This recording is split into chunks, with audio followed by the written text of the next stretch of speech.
Kalau saya ditanya, ustazah, orang tua ustazah ulama kah? Bukan. Ayah saya bukan ulama, ibu saya apalagi. Perempuan sangat sederhana. Akan tetapi dari ayah saya maupun ibu saya ngerti bahwasanya dunia ini bukanlah tujuan, ia hanyalah perjalanan menuju akhirat. Umi saya ingat banget. Saya ingat banget. Sekarang sudah meninggal dunia ya. Baru beberapa hari yang lalu. Tepatnya kalau sekarang nih hari apa nih? Saya sampai lupa hari nih. Berapa hari di Aceh? Hari Ahad ya. Oh, umi saya meninggal hari Ahad juga. Berarti sudah 3 minggu dari beliau meninggal dunia. Tepat 3 minggu ya. 21 hari yang lalu umi saya meninggal. Teman-teman saya sekalian, saya ingat hari itu saya masih kecil, masih usia kelas 5 SD mungkin atau kelas 6 SD gitu. Ya biar kayak begini saya pernah kecil juga loh ini. Hari itu Pak Bupati lagi menikahkan anaknya dan bikin pesta yang cukup meriah. Anaknya itu diarak gitu, termasuk juga depan rumah kami memang rumahnya di pinggir jalan. Itu juga arak-arakannya itu sampai ke situ juga gitu, pakai drum band. Saya nggak ngerti ya kenapa kok waktu itu ada hal-hal seperti itu gitu. Jadi saya pun juga nonton gitu. Saya sama umi saya tuh juga nonton, liatin gitu. Terus habis itu kami pun masuk ke dapur, masuk ke rumah maksudnya. Terus di dapur tuh saya ingat perbincangan antara saya sama umi saya. Saya bilang, Mi, rame ya Mi ya, pestanya ya Mi ya. Saya bilang, Umi doain Mi, biar Ima, saya Halimah namanya, saya suka bahasa panggilan kecil Ima. Saya bilang, Mi doain ya Mi, biar Ima kaya. Nanti kalau Ima kaya, Ima bisa bikinin Umi pesta yang besar. Umi saya bilang, Umi gak suka rame-rame nak. Kalau gitu Mi doain biar saya bisa kaya, jadi saya bisa bangunin buat Umi rumah yang besar. Umi saya bilang, rumah besar bersih-bersihnya capek. Iya juga sih. Terus saya bilang, kalau gitu doain biar kaya nih. Anaknya tetap juga punya cita-cita biar kaya nih kayaknya ya. Harus gitu kayaknya didoain biar kaya. Saya bilang doain biar saya kaya bisa ajak Umi jalan-jalan pergi kemana-mana. Umi saya bilang, Umi gak suka jalan-jalan, capek kata Umi gitu. Umi mah cuman suka jalan-jalan pergi ke Mekah Madinah. Dan itu udah pernah. Umi saya udah pernah pergi haji, dibawa sama abah. Saya akhirnya jadi gak punya alasan untuk saya kepengen kaya gitu. Jadi saya tanya balik sama Umi saya, nah, terus kalau gitu apa yang Umi pengen dari anak-anak Umi? Maksud saya kalau nggak seneng pesta karena memang Umi nggak seneng rame-rame, nggak mau juga dibeliin barang-barang bagus, rumah bagus, mobil bagus gitu ya. Terus juga nggak suka juga untuk bepergian kemana-mana gitu. Saya bilang, apa yang harus kami anak-anak Umi ini lakukan biar Umi seneng gitu? Umi saya bilang, Umi cuman pengen aja kalau Umi meninggal dunia nanti, anak-anak Umi tidak keberatan untuk mengirimkan Yasin setiap hari. Dari saat itu sampai saat ini, saya mengerti bahwasanya hidup ini bukan hanya urusan dunia. Hidup ini sebentar aja. Kalau kita menghadiahi orang tua kita dengan rumah bagus misalnya, mereka hanya akan tinggali berapa tahun? 3, 4, 5, 10, 20 tahun. Kalau kita bisa ajak orang-orang tua kita misalnya pergi jalan-jalan kemana gitu, kita menyenangkan mereka hanya pada saat itu aja. Akan tetapi yang dicari sama Umi saya adalah kesenangan yang jauh lebih panjang, yaitu kesenangan untuk saat beliau telah berada di dalam alam barzahnya. Dan saya yakin Umi saya tidak pernah menyesal ketika memberikan kriteria bahwa kesenangan beliau adalah ketika beliau mendapati anak-anaknya mengirimkan bacaan, entah itu surat Yasin ataupun kebaikan-kebaikan lainnya yang diniatkan untuk Umi saya di dalam alam kuburnya. Ibu-ibu saudaraku sekalian saya muliakan, para ibu, kamu sedang menanam kepada anak-anakmu. Menanam apa? Menanam pemikiran-pemikiran yang akan menjadi bekal mereka dalam berkehidupan. Kalau kamu suka bilang, ganti bajunya nak, jelek kamu nak kalau pakai baju yang itu.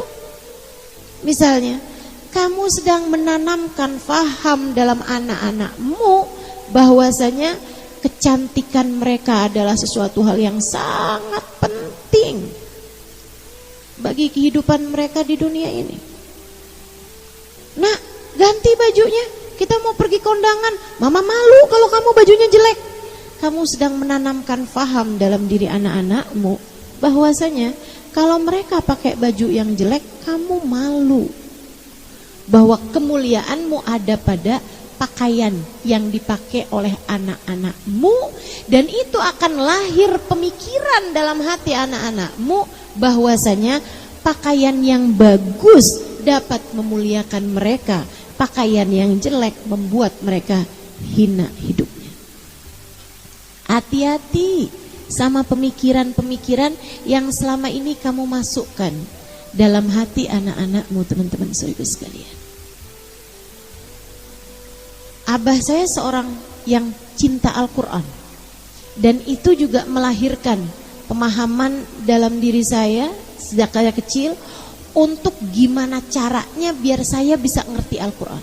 Beliau itu sangat sering pengen tahu gitu, ini ayat artinya apa, ini ayat artinya apa, dan suka menunjukkan kekaguman. Kalau habis dengar tadi ada ustadz ceramah di masjid, wah bagus banget gitu, dia menjelaskan tentang satu ayat dalam Al-Quran secara terperinci, kelihatan gitu mukanya tuh sangat senang sekali gitu. Sehingga saya pada masa saya kecil, saya berpikir bahwa kalau saya ingin menyenangkan ayah saya harus jadi orang yang bisa mengerti artinya Al-Quran. Dan itu yang membuat saya senang belajar. Sebab terpatri dalam pikiran saya bahwa kalau saya ingin menyenangkan orang tua saya harus menjadi seorang muslimah yang faham terhadap ilmu agama.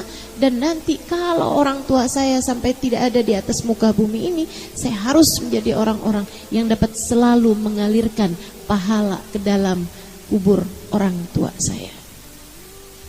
Ibu-ibu saudaraku sekalian yang saya muliakan, nah ini Hubabah Zahra melahirkan anak-anak yang begitu soleh-solehah.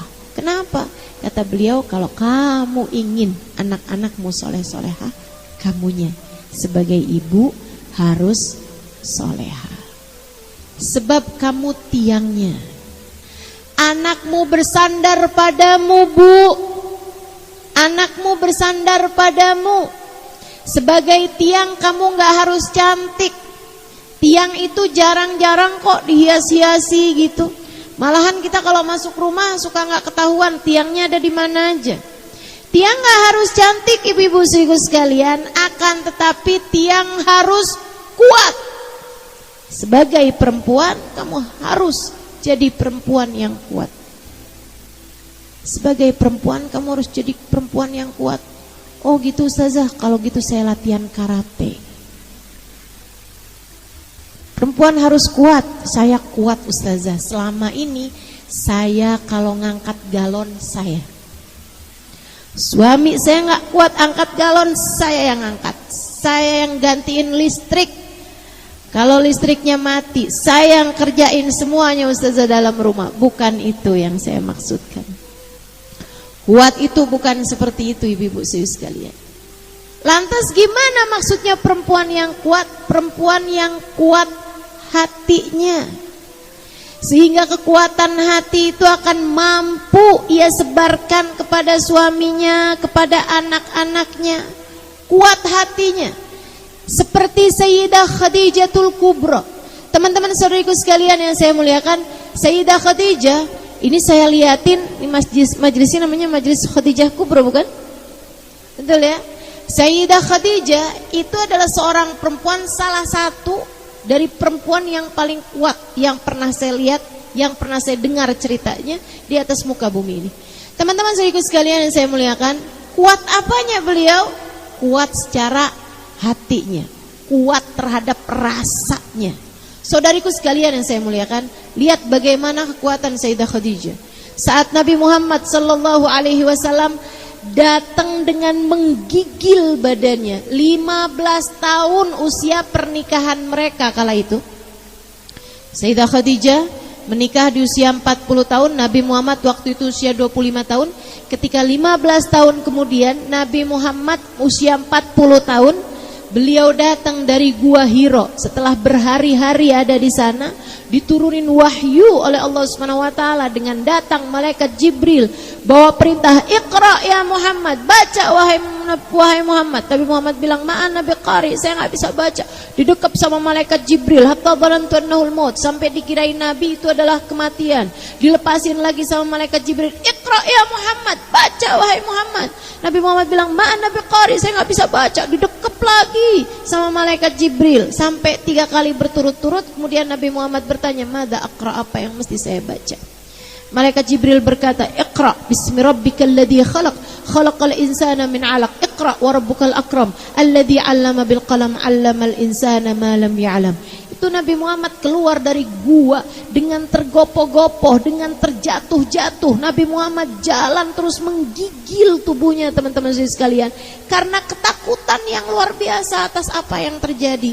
Sampai kemudian beliau mengetuk pintu istrinya, Sayyidah Khadijah. Sayyidah Khadijah membuka pintu tersebut, mendapati suaminya menggigil. Hanya berkata dengan satu ucapan aja, "Zammiluni, zammiluni, zammiluni ya Khadijah, zammiluni, selimuti aku wahai Khadijah, tolong selimuti aku." Sayyidah Khadijah, perempuan kuat, mendapati suaminya panik. Saya bayangin ya, kalau Sayyidah Khadijah bukan perempuan kuat, biasanya suaminya panik, bininya ikutan lebih panik lagi. Ayo, para istri, suamimu panik, kamu gimana nih? Sayyidah Khadijah nggak ada panik-paniknya. Sayyidah Khadijah bimbing suaminya, dibawa atas tempat tidur, diselimutin sesuai dengan apa yang beliau mau, diselimutin lagi, selimutin lagi, sampai ditenangin. Beliau duduk. Kemudian mungkin kalau di kita seperti dibuatkan teh manis, seperti itulah ya, teh hangat gitu kan.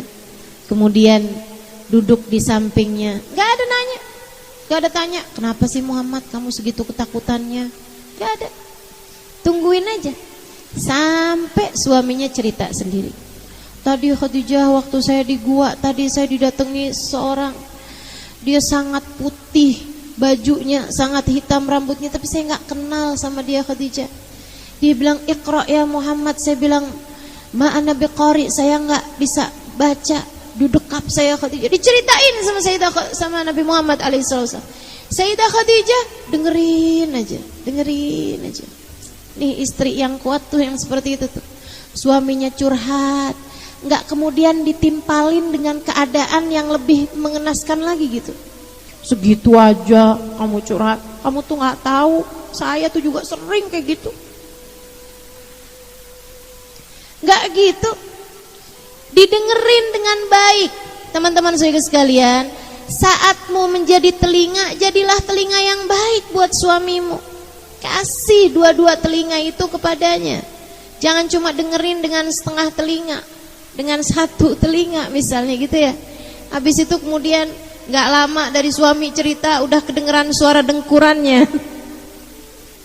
Istri mana tuh yang begitu? Kalau dibilangin, "Saya tadi malam masih cerita, kamu udah tinggal tidur aja." Ya saya kan cuma ngikutin apa yang kamu kerjain. Selama ini kalau saya cerita juga kamu tinggal tidur. Kok suami istri isinya cuma membalas saja? Ya Allah, ya Allah. Masa urusannya cuman balas dendam terus-terusan antara suami sama istri? Lihat bagaimana keluarga baginda Nabi besar Muhammad sallallahu alaihi wasallam.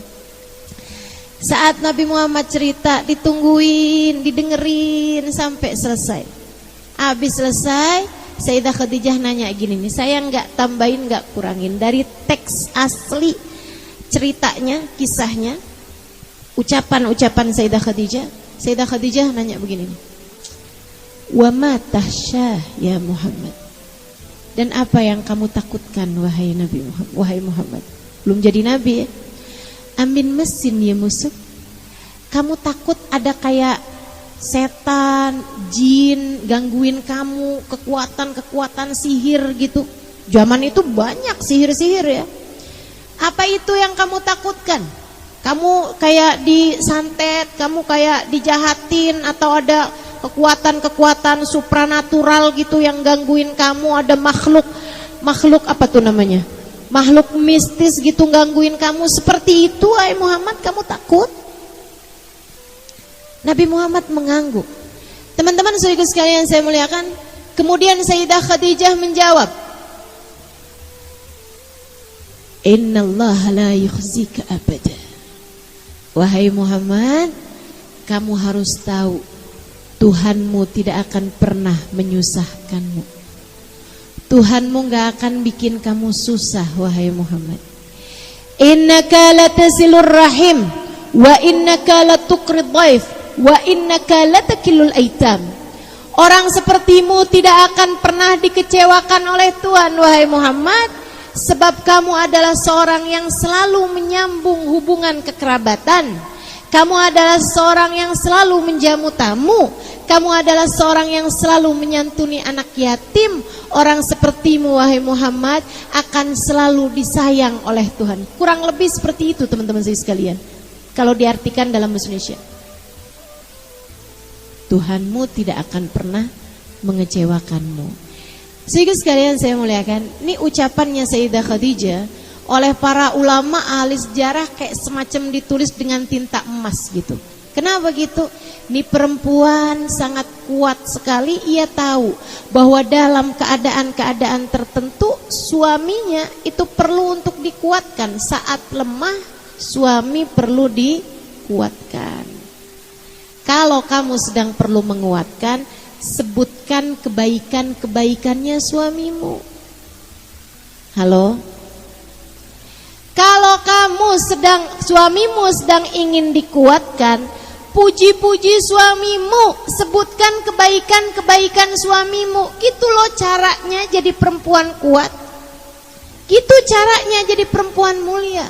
Gitu caranya kalau mau jadi istri yang solehah. Hujan ya? Gak apa-apa, kamu kuat.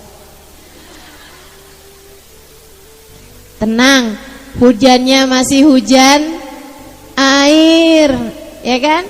Insya Allah mungkin agak boleh lebih merapat nih yang di sini, yang di depan, biar yang di belakang bisa dapat tenda juga. Ya.